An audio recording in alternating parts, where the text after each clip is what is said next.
बिस्मिल्लाहिर्रहमानिर्रहीम।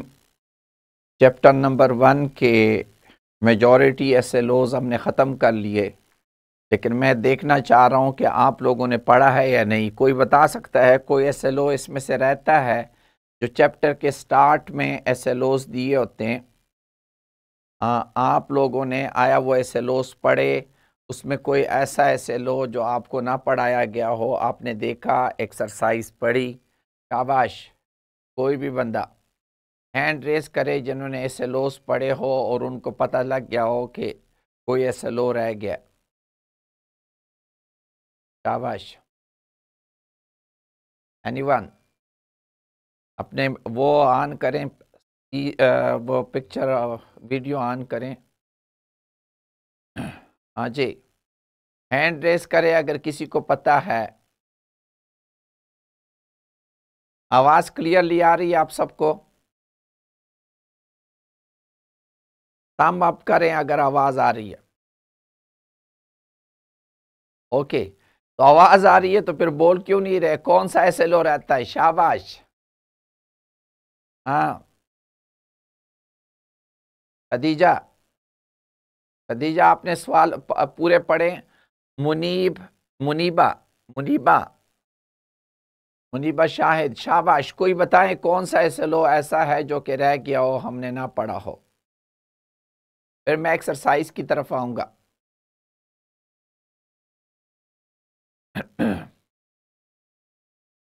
हाँ, एक एक बताते जाएं। ये पहला वाला एसएलओ था।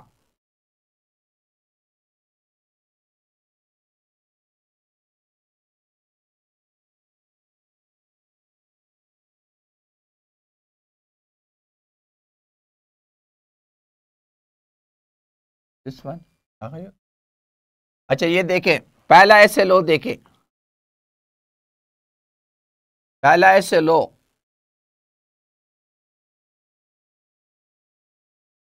पहला वाला एसएलओ देखें। ये एसएलओ हमने पढ़ा, describe physics as a study of matter, space, time and their mutual interaction।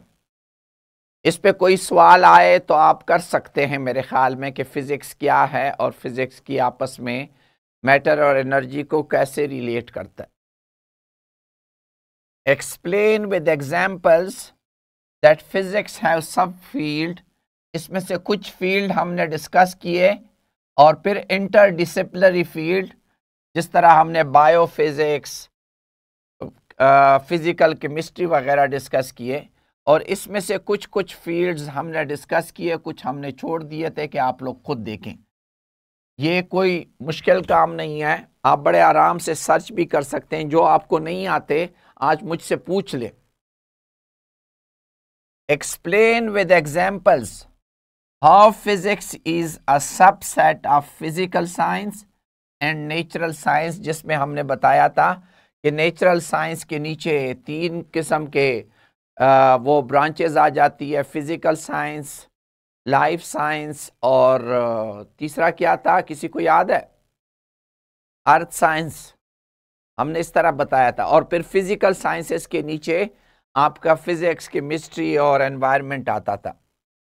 State that scientist who specialize in the research of physics are called physicists। हमने फिजिसिस्ट, मुख्तलिफ किस्म के फिजिसिस्ट को डिस्कस किया था। Brief with examples that science is collaborative field that require interdisciplinary research. हमने discuss किया था कि मुख्तलिफ किस्म के फील्ड आपस में कैसे मिक्स होके हमारी इंटरडिसिप्लिनरी रिसर्च करते हैं, और जिसकी वजह से हमारे इल्म में इजाफा होता है और आइडियाज पे क्रिटिसिज्म भी होती है। फिर हमने डिस्कस किया था understand the terms hypothesis, theory and law. Hypothesis, theory and law क्या होते हैं, ये चीजें हमने डिस्कस की थी। Explain with example in physics falsibility as an idea, that a theory is scientific only if it make assertion that can be disproven। क्या ये हमने डिस्कस किया था? किंग्सवे, क्या हमने ये डिस्कस किया था? शाबाश। ये वाला SLO कोई बता सकता है? फॉल्सिबिलिटी क्या चीज होती है? अदनान, अदनान रेस किया है हैंड पे, वो कर लिया। कोई कोई बताए ये SLO डिस्कस हुआ था क्या? जी, कोई माइक माइक इनके ऑन कर लें ताकि खुद माइक ऑन करें। शाबाश बेटा, बोलें व्हाट इज फॉल्सिबिलिटी? फॉल्सिबिलिटी क्या है? ये SLO डिस्कस नहीं हुआ था, लेकिन आप में से किसी ने नहीं पूछा कि फॉल्सिबिलिटी वाला SLO क्यों डिस्कस नहीं हुआ था। हमने ये डिस्कस कर लिया था, differentiate between the terms science, technology and engineering with suitable example, ये हमने डिस्कस कर लिया था। लेकिन ये वाला SLO, फॉल्सिबिलिटी वाला SLO डिस्कस नहीं हुआ था। फॉल्सिबिलिटी के SLO का बिल्कुल सिंपल वर्ड्स में क्या मतलब है? इस SLO को जब हम डिस्कस कर रहे हमने जो छोड़ा हुआ है, ये देखिए आपकी किताब में,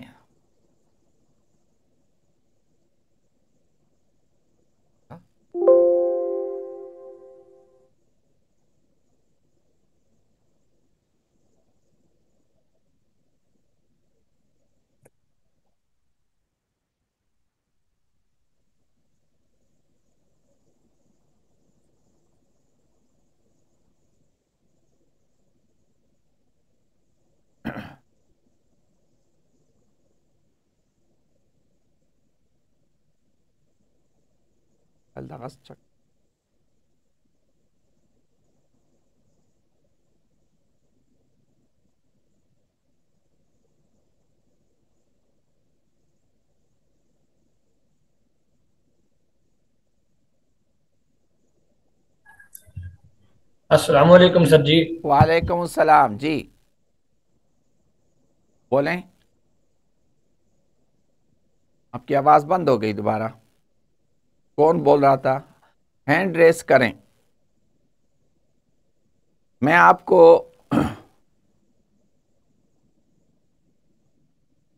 वर्ड फाइल, मैं फॉल्सिबिलिटी डिस्कस करना चाह रहा हूं आप लोगों के साथ कि फॉल्सिबिलिटी क्या है।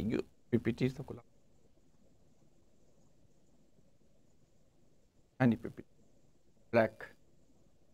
फॉल्सिबिलिटी का मतलब यह है कि कोई भी थ्योरी है, उसके लिए आपने कोई एक्सपेरिमेंट बना लिया, किसी ने कोई थ्योरी दी, ऑलरेडी वो थ्योरी एक्सेप्टेबल है, बहुत सारी जगहों पे इस्तेमाल हो रही है, लेकिन थ्योरी को आपने टेस्ट किया किसी और सिचुएशन पे, और सिचुएशन पे टेस्ट करने से वो क्या हो गया?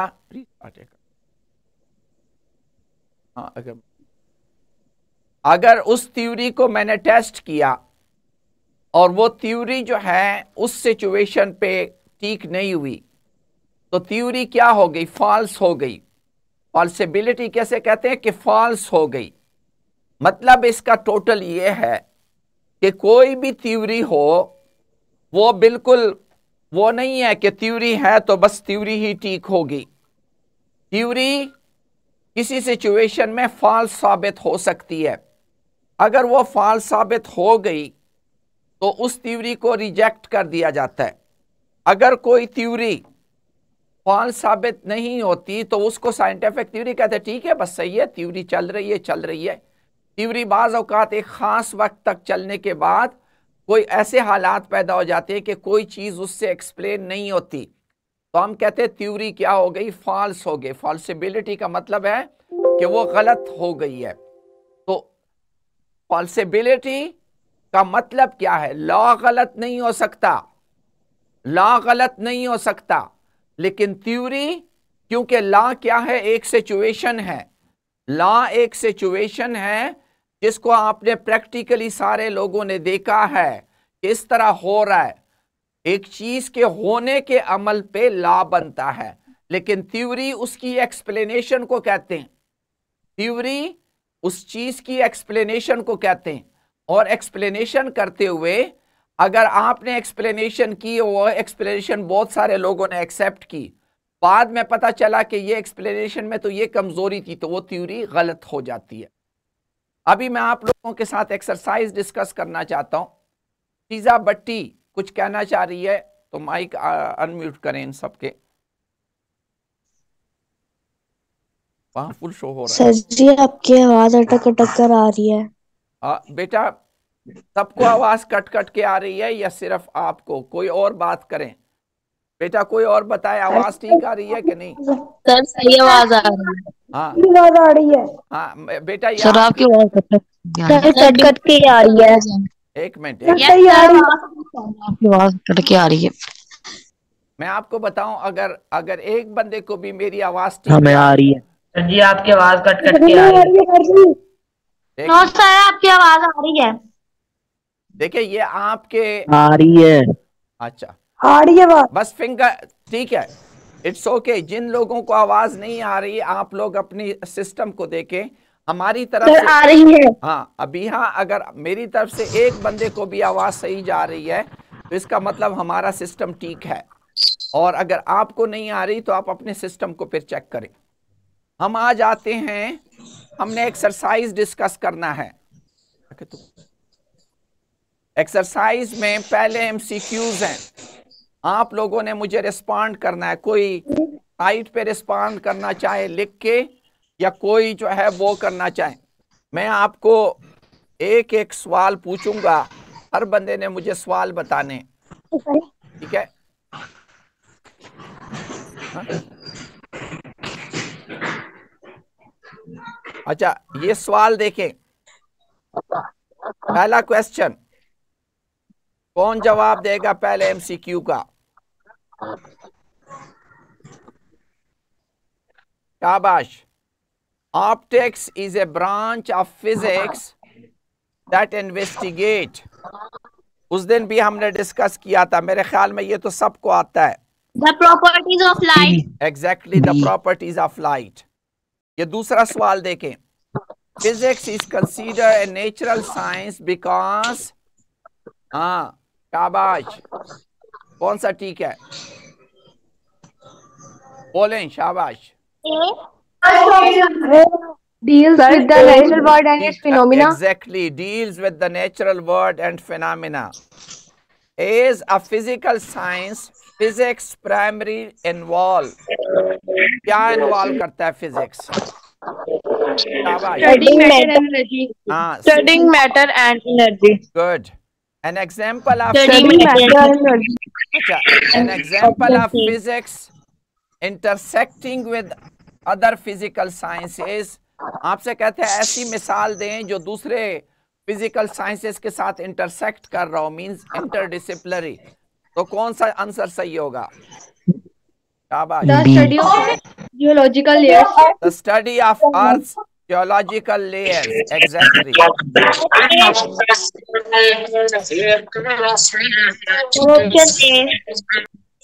Option B.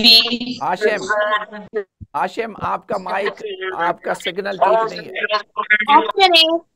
ऑफ करें, अपने अपने माइक को फौरन ऑफ किया करें ताकि डिस्टरबेंस ना हो। Option A. ओके, देखें तो इन्वेस्टिगेशन। अच्छा, which term correctly identify professional dedicated to the study and research of physics. जो फिजिक्स पढ़ता है उसको क्या कहते हैं?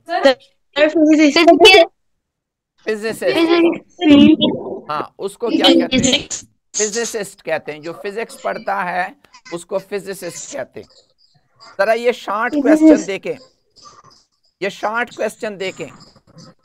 मैं आपको इसके अलावा भी क्वेश्चन दे रहा हूं। वर्ड फाइल ये मैं आपके साथ शेयर कर रहा हूं, क्वेश्चन भी और उसके आंसर भी, ठीक है? पहला क्वेश्चन है, पिक को थोड़ा बड़ा कर दें। बड़ा कर दें, हाँ। पता नहीं आज हमारे सिस्टम में क्या मसला हो रहा है, वो बड़ा नहीं हो रहा है। एक मिनट, थोड़ा बड़ा कर दें। अच्छा, बड़ा करते हैं, बड़ा करते हैं बेटा। सर जी थोड़ा बड़ा कर दें। अच्छा, एक मिनट, भाई कर देते हैं। क्यों नहीं हो रहा? शुगर ना लगा। नहीं ऊपर जा रहा, एक मिनट बेटा।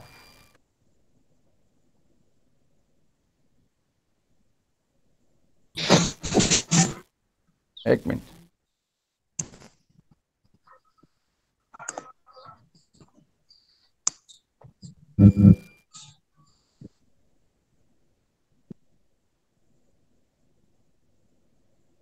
नीचे हमारा नीचे चला जाता है, ये 2-3 दफा पहले भी हुआ है। वैसे ही है।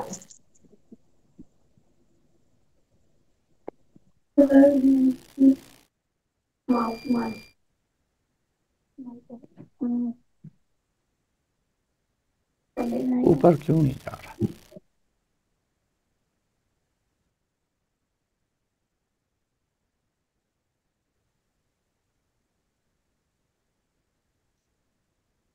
असल में इस स्क्रीन का मसला है, मसला स्क्रीन का है, उसका नहीं है, सिस्टम का नहीं है, स्क्रीन का मसला है।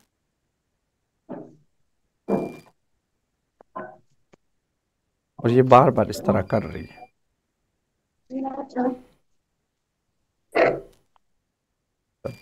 ठीक हो गया, वर्ड निकाले। देखिए ये 4 क्वेश्चन है, लेकिन मैं आपको ज्यादा क्वेश्चन डिस्कस करना चाह रहा हूं। ये देखिए पहला क्वेश्चन, देखिए अब नजर आ रहा है, क्लियर? Yes sir. अच्छा, ये मैं आपको वहां पे भी कॉपी करके दे दूंगा। आप लोगों ने ये सवालात आंसर समझने हैं, इस चैप्टर के आंसर्स मैं आपको दे रहा हूं, आपके टीचर को मैंने सुबह भेजे हुए। देखिए क्या है, how does computational physics use computational method to solve physical problem. Computational physics कैसे कंप्यूटेशनल मेथड इस्तेमाल करता है। कंप्यूटेशनल मेथड क्या है? कंप्यूटर में आप प्रोग्राम लिखते हैं, इसको कंप्यूटेशनल मेथड करते हैं। आगे आप लोगों इसको समझेंगे। जब आप कंप्यूटर में एक प्रोग्राम लिखते हैं, उसको कंप्यूटेशनल मेथड कहते हैं। जिस तरह कैलकुलेटर से आप कहते हैं 3 + 2 + 5 = 7, तो ये एक कंप्यूटेशनल मेथड है जो आप एक प्रोग्राम लिखते हैं। प्रोग्राम बड़ा भी होता है, प्रोग्राम छोटा भी होता है। विकास, आशिक अली, OGS, बेटा बैठ के हर बंदा एक्टिव होके सुने, चारपाइयों में लेट के ना करें। अच्छा, computational physics uses computational computer and algorithm. Algorithm कैसे कहते हैं? जो मैंने अभी आपको बताया, 3 + 2 + 5 = 7, ये कैलकुलेटर का एल्गोरिथम है। कंप्यूटर का भी इसी तरह अपना एल्गोरिथम होता है, जिसकी मदद से वो जबान समझ रहा होता है। Uses computer and algorithm to solve complex physical problem. Physics के जो दुनिया, फिजिक्स किसको कहते हैं? नेचर को कहते हैं। इस नेचर में जो मसले हैं, सपोज मैं कोई मसला हल करना चाहता हूं, मैं आपको जनरेटर समझाना चाह रहा हूं, तो जनरेटर के लिए मैंने कंप्यूटर प्रोग्राम लिखा और आपको मैंने वो सिमुलेशन दिखा दी। वो सिमुलेशन क्या है? निकाल, ये जो हमने यहाँ करो, टिक करो।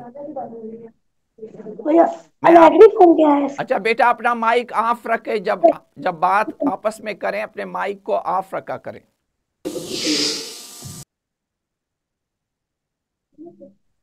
सर जी बोलें बोलें। कंप्यूटर की अलॉगरिथम फॉर्म क्या है? क्या कंप्यूटर का एल्गोरिथम क्या होता है? कंप्यूटर में जब आप प्रोग्राम लिखते हैं छोटा सा, कि मुझे ये बता दो कि ये ग्राफ कैसे ड्रा होगा, तो ये कंप्यूटर के लिए अपनी जबान में लिखना पड़ता है। इसको कंप्यूटर का एल्गोरिथम कहते हैं। जिस तरह ये मैं आपको सामने बता रहा हूं, अब मैंने उसको कहना था कि मुझे ये जनरेटर चला के दो, तो ये कंप्यूटर चला रहा है ना इस जनरेटर को। तो इसके पीछे एक कंप्यूटर की जबान में हमने चीज दी होती है, कंप्यूटर के जबान में हमने चीज दी होती है कि ये इलेक्ट्रॉन कैसे भागेंगे, ये मैग्नेटिस कैसे बनेगा, ये तो कंप्यूटर कर रहा है। तो ये कंप्यूटर की जबान जो पीछे से हमने दी हुई है, इस कंप्यूटर की जबान को क्या कहते हैं? एल्गोरिथम कहते हैं। तो आप बहुत बड़े बड़े प्रोग्राम लिख के आप जैसे चांद पे चले जाओ तो क्या होगा, तो वो चांद पे गया तो नहीं होता, उसके लिए आपने एक कंप्यूटर प्रोग्राम लिखा होता है जो आपको चांद वाली सिचुएशन बताना शुरू कर लेता है, तो इसको एल्गोरिथम कहते हैं। तो मेरा पॉइंट क्या था? Computational physics uses computer and algorithm to solve complex physical problem that are difficult or impossible to solve with traditional method। मैंने आपको बताया कि चांद पे हम जा तो नहीं सकते कि चांद पे पेंडुलम ले जाएं और हिलाएं, लेकिन हम प्रोग्राम ऐसे लिख लेते हैं कि उस पे चांद की सिचुएशन आ जाए। इसको क्या कहते हैं? कंप्यूटेशनल फिजिक्स कहते हैं, जिस फिजिक्स में हम इस तरह के प्रोग्राम लिखते हैं। दूसरी चीज देखें, what does particle physics study regarding fundamental particles and the forces acting on them. Particle physics क्या है? ये दुनिया जो है, मैंने आपको बताया इलेक्ट्रॉन, मीज़ान, पाई मीज़ान, इस तरह के पार्टिकल से बनी है। उन पार्टिकल का आपस में किस तरह के फोर्सेस लगते हैं, कैसे एक दूसरे को अट्रैक्ट करते हैं, कैसे एक दूसरे को रिपेल करते हैं, वो फिजिक्स क्या कहलाता है? पार्टिकल फिजिक्स कहलाता है।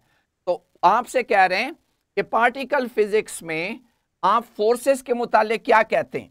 तो हम कहते हैं particle physics studies the smallest building block of matter like quark and electron and the forces, और वो जो उनके दरमियान फोर्सेस लग रही हैं, that hold them together, जिसकी वजह से न्यूक्लियस में न्यूट्रॉन और प्रोटॉन इकट्ठे कैसे बैठे हुए हैं। ये हम पार्टिकल फिजिक्स में स्टडी करते हैं कि न्यूक्लियस के अंदर दो प्रोटॉन कैसे बैठे हुए हैं, न्यूट्रॉन प्रोटॉन कैसे बैठे हुए हैं, इलेक्ट्रॉन बाहर चक्कर क्यों लगा रहा है। इस तरह के फिजिक्स को जब हम स्टडी करते हैं, that is called particle physics. आगे देखें, how does quantum mechanics describe the behaviour of matter and energy at सब एटॉमिक एंड सब एटॉमिक लेवल। क्वांटम मैकेनिक्स जो है ये फिजिक्स की एक ब्रांच। जी बेटा बोलें। सर ये चेस एकेडमी के चैनल के नीचे आ जाएंगे क्वेश्चन बैंक? ये सारा आ जाएगा, ये सारा आपको देंगे। आप लोग अभी समझ ले, आप लोग चूंकि आपका पहला कदम है तो मैं उंगली पकड़ा के आपको ले जा रहा हूं, आंसर बता रहा हूं, लेकिन समझ के, आप लोगों ने समझ के ये आंसर अपने पास रखने हैं। क्या है? सर हम स्क्रीनशॉट भी ले सकते हैं? स्क्रीनशॉट ले, लेकिन मैं आपको दे रहा हूं, कोई जरूरत नहीं स्क्रीनशॉट के चक्कर में लेने की, मैं सारे ये आपको दे रहा हूं। हाउ डज क्वांटम मैकेनिक्स, ये आज के लेक्चर के साथ नीचे कनेक्ट होंगे। आज का लेक्चर जो है उसको आप खोलेंगे तो उसके साथ ये नीचे सारे कनेक्ट होंगे। हाउ डज क्वांटम मैकेनिक्स, ये क्वांटम मैकेनिक्स मैटर और एनर्जी को जब छोटे हो जाए, यानी एटम बन जाए या एटम से भी छोटे लेवल पे, क्वांटम मैकेनिक्स उसको मैटर और एनर्जी को कैसे डील करता है। क्वांटम मैकेनिक्स याद रखें, ये छोटे पार्टिकल इलेक्ट्रॉन या फोटॉन या प्रोटॉन के ऐसे बिहेवियर, ऐसे उसकी आदत बताता है जो आम हालत में नहीं होती। आम हालत में ये पार्टिकल है, लेकिन जब ये इलेक्ट्रॉन के लेवल पे चला जाता है तो इससे वेव भी बन सकती है। वेव आपने देखी है ना, वेव, मौजें, इससे ये मौजों की तरह भी बिहेव कर सकता है। इसकी अजीब अजीब सी खसूसियात आती है। वो एट ए टाइम ये इलेक्ट्रॉन इधर भी होता है और इधर भी होता है। मतलब इंसान तो दो जगहों पे एट ए टाइम नहीं हो सकता कि मैं इधर भी हूं मैं उधर भी हूं। लेकिन जब ये क्वांटम मैकेनिकल लेवल पे चला जाता है, छोटे पार्टिकल चले जाते हैं, तो उनकी ये खसूसियात भी आ जाती है कि इधर भी होता है और इधर भी होता है। ये कैसे होगा, ये क्वांटम मैकेनिक्स में आगे आप लोग पढ़ेंगे। नेक्स्ट क्या है, व्हाई इज इंटर। बेटा अपना माइक बंद करो, अपना माइक खुद बंद करो। जब मैं बात कर रहा हूं तो म्यूट करो। Excuse me. हाँ रहमा, क्या कहना? सब एटॉमिक क्या होता है? सब एटॉमिक एटम के अंदर जो होता है, जिस तरह न्यूक्लियस है, न्यूक्लियस के अंदर प्रोटॉन है, न्यूट्रॉन है, ये सब एटॉमिक हुआ। सब कहते हैं छोटा, एटम के अंदर सब एटॉमिक। अच्छा, why is Why is interdisciplinary research important in science? Science में दो चीजें आपस में मिल के रिसर्च क्यों करती है? Interdisciplinary research combine knowledge from different scientific field, मतलब है मुख्तलिफ फील्ड से वो कंबाइन करते हैं, जिस तरह bio and physics to solve complex problem. जिस तरह मैंने आपको एमआरआई कहा था, जिस तरह एक्सरे कहा था, ये सारी चीज़ें क्या बायोलॉजी और फिजिक्स कंबाइन करके इस इल्म से इस वजह से ज़रूरी है कि कम्प्लेक्स मसाइल को हल करने के लिए एक फील्ड काफ़ी नहीं होता। आगे देखें, what role does critic play in collaborative science endure? Critic किसे कहते हैं? जो क्रिटिसिज्म करते हैं, नुक्ताचीनी करते हैं। साइंसदान जब एक दूसरे की नुक्ताचीनी करते हैं तो उससे साइंस में क्या फायदा हो जाता है? Critic help scientist improve their idea by pointing out error or weaknesses। एक साइंसदान शुरू हो जाता है। Excuse me sir. जी बेटा, जी मिनाहिल। आपकी पिक नहीं सही आ रही। हाँ पिक सही नहीं आ रही बेटा, बाकियों को सही आ रही है तो इसका मतलब है आपके अपने नेट का मसला है। जी नहीं सही आ रही। आ रही है। अच्छा सही आ रही है। अच्छा, क्रिटिक जी कौन बोल रहा है? अच्छा माइक अभी आप आखिर में क्वेश्चन करें, अभी सारे माइक म्यूट करें। अच्छा, क्रिटिक उन लोगों को कहते हैं जो क्रिटिसिज्म कर रहा हो। सारे माइक बंद म्यूट कर लो।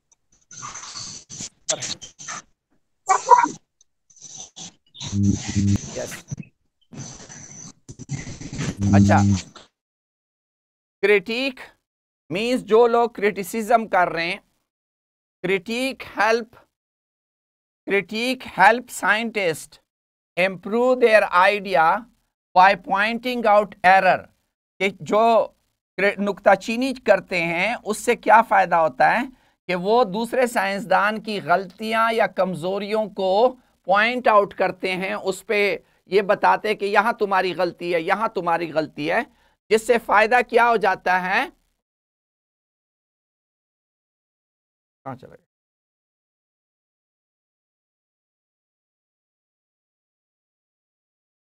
कहां चला? कौन सा? एक मिनट। अच्छा, कि जो लोग क्रिटिसिज्म कर लेते हैं, एक साइंसदान दूसरे साइंसदान के क्रिटिसिज्म कर लेता है, तो क्रिटिसिज्म से जो गलतियां कमजोरियां उसको बता देते हैं, उसकी वजह से वो दूसरा साइंसदान फिर उनसे पूछता है पहले वाले से कि क्या गलती है, तो उनमें डिस्कशन होती है और बेटर थ्योरी या एक्सपेरिमेंट या उसके सोल्यूशन आ जाते हैं। उसके डिस्कशन की वजह से, उसके क्रिटिसिज्म की वजह से हमारी तरह लड़ते नहीं आपस में कि तूने मेरी बात पे एतराज क्यों किया। एतराज करने पे साइंसदान इकट्ठे बैठ जाते हैं और इकट्ठे बैठने को क्या कहते हैं? कोलैबोरेटिव। यहाँ पॉइंट करो, कोलैबोरेटिव कहते हैं। कोलैबोरेटिव किसे कहते हैं? जब ये इकट्ठे बैठ जाते हैं। जब कोई ऑब्जेक्शन करता है तो डिस्कशन होती है और कोलैबोरेटिव फील्ड से क्या हो जाता है? मसाइल का हल आ जाता है। कोलैबोरेटिव रिसर्च से मसाइल का हल आ जाता है। How do different scientific disciplines work together to advance knowledge? के मुख्तलिफ सब्जेक्ट आपस में इकट्ठा कैसे काम करते हैं ताकि हमारा साइंटिफिक नॉलेज इंप्रूव करें? डिफरेंट साइंटिफिक डिसिप्लिन कोलैबोरेट का मतलब है इकट्ठा काम करते हैं। By sharing inside and method, जो उनके पास कुछ अंदर होता है, कुछ मालूमात होती है और तरीके भी एक दूसरे से शेयर करते हैं। जैसे कि फिजिसिस्ट और केमिस्ट आपस में इकट्ठा काम करते हैं तो वो क्या कर लेते हैं? एक एडवांस मटेरियल बना लेते हैं। मटेरियल, जब कोई नया मटेरियल बनाते हैं तो फिजिक्स इसकी खूबियां डिस्कस करता है, केमिस्ट्री वाला इसके अंदर मॉलिक्यूलों की बातें करता है कि आपस में बॉन्डिंग कैसे हुई, कैसे अटैच है। दोनों मिलके एक अच्छा मटेरियल फाइंड आउट कर लेता है। और जिस तरह के सुपर कंडक्टर, आगे आप लोग पढ़ेंगे कि सुपर कंडक्टर क्या होता है, सुपर कंडक्टर जैसे मटेरियल बन जाते हैं। What distinguishes science from technology and engineering. Distinguish क्या मतलब? फर्क करना। क्या चीज साइंस को टेक्नोलॉजी और इंजीनियरिंग से फर्क दिलाता है? आप सबको पता है कि साइंस क्या करता है? Science seeks to understand the natural world. Science आपको आपकी अंडरस्टैंडिंग डेवलप करता है कि तुम चलते कैसे हो, तुम भागते कैसे हो, ये चीज सख्त क्यों है, ये टूटती क्यों नहीं है। इस तरह के नॉलेज आपकी इंप्रूव करता है। जबकि टेक्नोलॉजी इंजीनियरिंग क्या करता है? आपको पता है इंजीनियरिंग उन अंडरस्टैंडिंग को समझ के आपका मसला हल करने के लिए मोटर बनाता है, और टेक्नोलॉजी क्या करता है? उस मोटर को इलेक्ट्रिक कार में इस्तेमाल करके आपके इस्तेमाल में चीजें ले आता है। टेक्नोलॉजी वाला आपको रिफाइंड स्ट्रक्चर देता है, फिजिक्स वाला आपकी अंडरस्टैंडिंग डेवलप करता है, टेक्नोलॉजी वाला उस एप्लीकेशन पे मशीन बनाता है। How does technology applies scientific knowledge? कि टेक्नोलॉजी, सपोज करें इलेक्ट्रिक कार की बात हो रही है, इलेक्ट्रिक कार एक टेक्नोलॉजी है, मोबाइल आपका एक टेक्नोलॉजी है। ये टेक्नोलॉजी में साइंटिफिक नॉलेज कैसे अप्लाई होता है, यही आपको बताया जा रहा है। Technology uses scientific principle.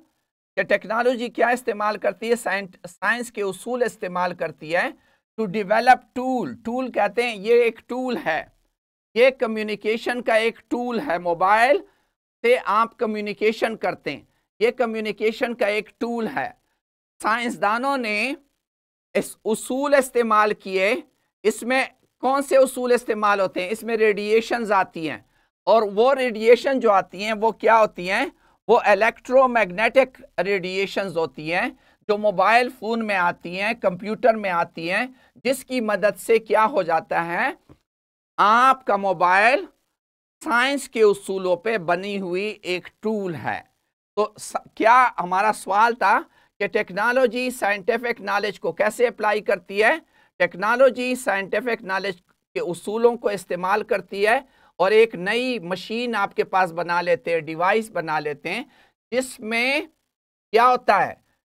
जिस तरह के मोबाइल फोन में इलेक्ट्रोमैग्नेटिज्म को अंडरस्टैंड करेंगे तो आपका मोबाइल और कंप्यूटर ऑपरेट होता है। In what ways does engineering differ from science? कि इंजीनियरिंग और साइंस में दोनों, इंजीनियरिंग साइंस से कैसे फर्क, डिफरेंट चीज है। आप सबको पता है कि इंजीनियरिंग किस पे फोकस करता है? जिस तरह के आप सोल्यूशन करते हैं, दूर जाना है, आपने गाड़ी बनानी है, तो गाड़ी का सोल्यूशन कौन देता है? इंजीनियर देता है। आपने पानी ऊपर ले जाना है तो मोटर बनानी है, तो मोटर का सोल्यूशन इंजीनियर देता है। लेकिन उसके बुनियादी उसूल कौन बताता है? वो फिजिसिस्ट बताता है। Engineering focus on designing and building solution using scientific knowledge. मतलब इंजीनियर साइंटिफिक नॉलेज को इस्तेमाल करके आपके लिए मसाइल के हल के लिए कोई चीज डिजाइन करता है।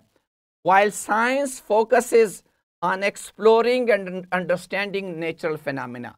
साइंस क्या करता है? वो जो नेचुरल फिनोमेना है उसको अंडरस्टैंड करने की बात करता है। वो ये अंडरस्टैंड करने की बात करता है कि ये मोबाइल से एक जगह से दूसरी जगह वेव्स कैसे चली जाती है, कैसे वेव्स जाती है, कैसे आवाज सुनाई देती है। ये साइंस में अंडरस्टैंडिंग होती है और इंजीनियरिंग में एप्लीकेशन होती है। नेक्स्ट, ये आपके दो तरह के हमने क्वेश्चन, एक और फाइल भी, मैंने ये सारे क्वेश्चंस वहां पे दिए हुए, आप लोग इस लेक्चर के साथ इनको कॉपी करें, खुद समझें। मैंने ट्राई की कि आपको अंडरस्टैंड हो। जो चीज भी समझ ना आए, जो चीज भी समझ ना आए नेक्स्ट डे पूछ ले, लेकिन कल हम नया चैप्टर शुरू करेंगे और हमारा अगला चैप्टर बड़ा इंटरेस्टिंग होगा। ये चैप्टर जरा खुश्क था, इसमें सारी थ्योरीज थी। अगले चैप्टर में आपकी अंडरस्टैंडिंग इससे बहुत अच्छी डेवलप होगी। और आप लोग कोशिश करें कि ख्वाह घरों में बैठे हो, बेटा यही आप लोगों का एक फर्क है दूसरे लोगों से कि आज सारे स्कूल बंद हैं और आपका स्कूल चल रहा है, आप सीख रहे हैं, आप कॉन्सेप्ट डेवलप कर रहे हैं। अबीहा नईम कुछ कहना चाह रही है, अबीहा का माइक अनम्यूट करो। अबीहा बेटा सर जब हमारी ऑनलाइन क्लासेस होती ना, तो अगर हमें एक डेफिनेशन मिलती थी जैसे थ्योरी की होती थी, तो हमें सर या टीचर बताते थे कि आपने अगर अभी यह समझ नहीं है। टेस्ट में आए तो आपने यहाँ से यहाँ तक निशान लगवाते थे। हाँ तो लेकिन अब हमारी ऑनलाइन क्लासेस, तो अब आप हाँ बोले बोले अभी, हाँ आपका माइक म्यूट हो जाता है, अनम्यूट करें जी बेटा। अब आप हमें निशान लगवाएंगे कि टीचर से लगवाएंगे? नहीं, निशान निशान नहीं है, ये जो मैंने आपको दे दिया ये सारे वही निशान है। आपने खुद समझना है और इनके जवाबात को इकट्ठा करना है और अपने समझ के लिए, ये देखिए सारा कुछ मैं दे चुका हूँ। टीचर कोई निशान विशान नहीं लगाएगा और ना निशान से सवाल आएगा। अभी हाँ आपको आगे समझ आ जाएगी। जिस तरह मैंने आपको एमसीक्यू बता दिए इस चैप्टर से, ये जो 8-9 क्वेश्चन मैंने बताए हैं या आपके किताब में छोटे छोटे क्वेश्चन हैं, या ये आएंगे या वो एमसीक्यू जो हमने 50-60 एमसीक्यूज आपको दे दिए हैं। हर एसएलओ पे अभी आपको एमसीक्यू मिल चुका है।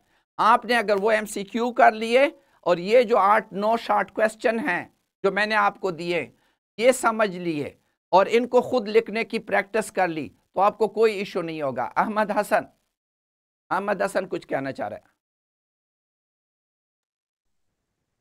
जी वो ना स्कूल से ये शीट मिली थी टेस्ट के लिए, वहां से ना एमसीक्यूज का कहा था आपको। हाँ मैं अभी आप लोगों के साथ, मैं तो स्कूल को शेयर कर लेता हूँ लेकिन स्कूल वाले आपके साथ शेयर नहीं करते। तो आप वीडियो देखें, वीडियो में जाएं, नीचे सारे हर वीडियो के साथ नीचे क्वेश्चन बैंक लगा हुआ है और उस पर डिस्क्रिप्शन बॉक्स, मैं फिर दोबारा समझा देता हूँ बेटा। ये देखें मैं आपके सामने वीडियो पे जा रहा हूँ और वीडियो के नीचे आपको मैं अभी डिस्क्रिप्शन बॉक्स बताऊंगा। ये देखें मैं यहाँ पे यूट्यूब पे जाओ और यूट्यूब पे आप चेस एकेडमी पे चले जाओ। यहाँ चेस एकेडमी में जब आप पहुंचते हैं, ठीक है, ये चेस एकेडमी में आप चले गए। यहाँ आपकी ये प्ले लिस्ट है, ठीक है, ये फिजिक्स के लेक्चर्स हैं, ठीक है, ये फिजिक्स के ठीक है, ये फिजिक्स का लेक्चर है। आप लेक्चर को प्ले करते हैं, ठीक है, ये फिजिक्स का लेक्चर है। इस वापस करें ताकि इनको मैं बंद कर बोले। ये देखिए ये फिजिक्स का लेक्चर खुला। अब फिजिक्स के लेक्चर को जरा नीचे देखें, यहां मोर लिखा हुआ है, मोर। ये देखें, बताएं, यहां पे मोर लिखा हुआ है। इस मोर को क्लिक करते हो तो ये नीचे देखें स्किल शीट भी है, क्वेश्चन बैंक भी है। मैं क्वेश्चन बैंक पे क्लिक करता हूं, ये देखें आपका क्वेश्चन बैंक निकल आता है। ये देखें क्वेश्चन बैंक निकल आया। आप इस पे खुद प्रैक्टिस करें। हर वीडियो के साथ नीचे क्वेश्चन बैंक और सारी चीजें दी हुई है जी। इसको मैं करें अब्दुल्ला साजिद जी बेटा। अस्सलाम वालेकुम सर। वालेकुम सलाम जी बेटा। सर एक बार दोबारा कोलैबोरेटिव साइंस के बारे में बताइएगा। कोलैबोरेटिव साइंस ये है, कोलैबोरेशन कहते हैं इकट्ठा मिलके काम करने को। कोलैबोरेटिव साइंस ये है कि बायोलॉजिस्ट और फिजिस्ट इकट्ठे लग जाते हैं और किसी बंदे की बीमारी की तशखीस, जैसे आप एक्सरे करते हैं, एक्सरे बीमारी की तशखीस है और एक्सरे एक जिस्म का होता है और जिस्म के साथ ताल्लुक बायोलॉजी का होता है, जिसम के साथ ताल्लुक बायोलॉजी का। लेकिन इसकी एक्सरे जब आप करते हैं तो आप इलेक्ट्रोमैग्नेटिक वेव इस्तेमाल करते हैं, इलेक्ट्रोमैग्नेटिक वेव्स इस्तेमाल करते हैं। जो वो बंदा ऑन करता है तो इलेक्ट्रोमैग्नेटिक वेव्स जाती हैं जो हड्डियों से नहीं गुजरती, गोश्त से गुजर जाती है और पीछे फिल्म बना लेती है और उसमें लाइनें आ जाती है। तो ये जो है क्या है, ये कोलैबोरेटिव फील्ड हुआ, बायोलॉजिस्ट और फिजिक्स का इकट्ठा, ये कोलैबोरेटिव फील्ड हुआ। और इसको इंटरडिसिप्लिनरी भी कहते हैं कि दो मुख्तलिफ डिसिप्लिन, एक बायोलॉजी एक डिसिप्लिन था, फिजिक्स दूसरा डिसिप्लिन था, मिलके इन्होंने इंटरडिसिप्लिन में आपके एक्सरे के लिए मशीन बना ली और आप लोग आज उस पर एक्सरे करते हैं और तशखीस करते हैं। ये इंटरडिसिप्लिनरी कहते हैं या ये कोलैबोरेटिव फील्ड कहलाते हैं। कोलैबोरेशन कहते हैं दो मिलके जो काम करते हैं, 2 बंदे 3 बंदे मिलके जो काम करते हैं उसको कोलैबोरेटिव फील्ड कहते हैं जी। हाँ, परीक्षा, परीक्षा, परीक्षा बेटा क्या कहना है जी? जी बेटा, परीक्षा। अस्सलाम वालेकुम सर। वालेकुम सलाम जी बेटा। सर जो हमारा सैटरडे को टेस्ट होना था, हाँ, जो हम जितना भी पढ़ा उसका टेस्ट होना था, अब वो कैसे होगा टेस्ट हमारा? अच्छा, अभी टेस्ट ऐसे होगा कि आप सब लोगों का हम एक व्हाट्सएप ग्रुप बनाएंगे, ठीक है? आप लोग उस व्हाट्सएप ग्रुप से मैं आपको घर पे टेस्ट भेजूंगा, ठीक है? और आप लोगों ने घर में खुद करना है। एक दिन करोगे, दूसरे दिन उसके जवाबात आ जाएंगे, अपने आप को खुद टेस्ट करोगे कि तुम्हें समझ आई है कि नहीं आई, ठीक है? Okay sir. हाँ, खुद अपने आप को टेस्ट करना है, अपने ऊपर आपने खुद भरोसा बनाना है कि आपने अपने आप को टेस्ट करना है कि आप कहाँ पे खड़े हैं जी। ये क्या अपने देखें, अपने जो मोबाइलों पे नाम हैं इन नामों को भी टिक करो। एफएसएस क्वेश्चन करना चाहते हैं, माइक अनम्यूट करें। नहीं एफएसएस जी। सर जी क्वेश्चन नंबर 8 समझा दे। क्वेश्चन नंबर 8 बेटा चला गया अभी। क्वेश्चन नंबर 8 अभी आपकी उर्दू की क्लास शुरू हो रही है। क्या था क्वेश्चन, आपको याद है? क्या चीज था? इंजीनियरिंग और टेक्नोलॉजी में फर्क था, फिजिक्स और इंजीनियरिंग में फर्क था। तो मैंने आपको बताया फिजिक्स आपको इल्म देता है, इंजीनियरिंग उसको इस्तेमाल करने का तरीकेकार बनाता है, उसके लिए आपको मशीनें बना के देता है। जिस तरह मैंने कल आपको कहा था कि केक की जो रेसिपी होती है, केक की जो रेसिपी है कि चीनी ज्यादा डालो तो क्या हो जाता है, चॉकलेट ज्यादा डालो तो क्या हो जाता है, ये समझना जो है ये साइंस है। और जब इनको आपस में मिलाने के लिए आप कोई चीज लेते हैं या बेकरी में उसको बेक करते हैं तो ये इंजीनियरिंग है। जब आप मशीन लाते हैं, मशीन का इस्तेमाल लाते हैं तो ये इंजीनियरिंग है। Thank you. ये वीडियो आप देखेंगे तो इसके साथ ये सारे क्वेश्चन आंसर भी आपको मिल जाएंगे।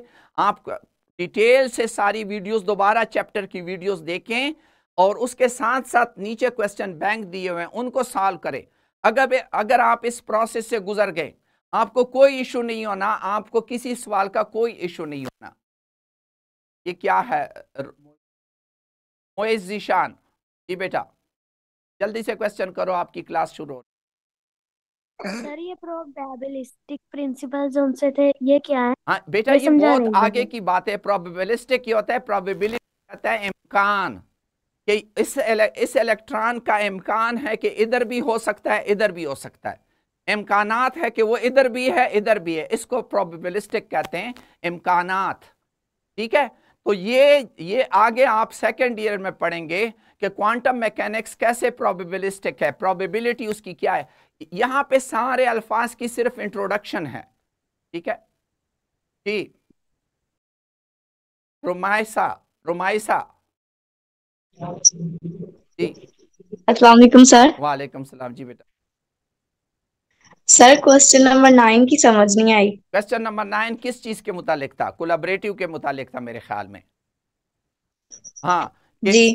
कि in what ways does engineering differ from science, engineering science से फर्क क्या है? मैंने आपको बताया कि इंजीनियर जो है आपके लिए मशीनों की डिजाइनिंग करता है या उसका जो आपके डेली मसाइल का हल है। जिस तरह मैंने कहा पानी का ऊपर जाना ये एक मसला है कि पानी टैंकी में कैसे जाए, तो इंजीनियर क्या करता है, उस मसले के हल के लिए आपको एक डिज़ाइन देता है। जिस तरह वो डंकी मशीन है, वो एक डिज़ाइन है, एक मशीन है, और उसमें जो इस्तेमाल होते हैं, जो उसूल इस्तेमाल होते हैं, साइंस किस पे कि ये मशीन कैसे पानी को ऊपर ले जा रहा है, ये कैसे चक्कर लगा रहा है, क्यों चक्कर लगा रहा है।